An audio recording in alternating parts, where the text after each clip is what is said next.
Ele estava sozinho, doente, ajoelhado na neve. Seu corpo tremia de frio. Seus pulmões queimavam por dentro. E mesmo assim, ele não se levantava. Porque naquele momento, David Brainerd não estava lutando contra o frio. Ele estava lutando por almas que ainda nem conhecia. David Brainerd nasceu em 1718, em Connecticut, em um tempo marcado por rigidez religiosa e disciplina espiritual. Mas sua história não começou com força. Começou com perda. Aos 9 anos, perdeu o pai. Aos 14, perdeu a mãe. Órfão, emocionalmente abalado, ele cresceu carregando um peso invisível, um sentimento constante de indignidade diante de Deus. Mesmo sendo religioso, mesmo buscando fazer o certo, por dentro Brainerd vivia em guerra. Ele não sentia paz, não sentia que era suficiente. Era um jovem silencioso, introspectivo, consumido por dúvidas espirituais. Mas ele acreditava que havia um chamado sobre sua vida e, por isso, decidiu estudar teologia. Aos 20 anos, entrou na Universidade de Yale. Parecia o início de tudo, mas foi ali que tudo desmoronou. Em um momento de frustração, ele fez um comentário contra um tutor, e isso foi o suficiente. Em 1742, David Brainerd foi expulso. Sem diploma, ele não poderia se tornar pastor. Aquilo não era só uma derrota. Parecia o fim do chamado de Deus na vida dele. Mas foi no silêncio, longe de tudo, nos campos vazios de Connecticut, que algo mudou.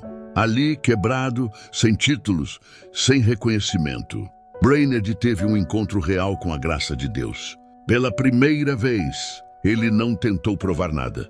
Ele apenas se rendeu. E naquele lugar, Deus começou a reconstruir o que parecia perdido.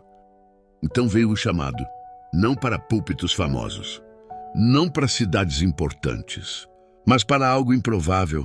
As tribos indígenas da América do Norte eram um território perigoso, frio, isolado. E ele não estava bem. Brainerd sofria de tuberculose, tinha febres constantes.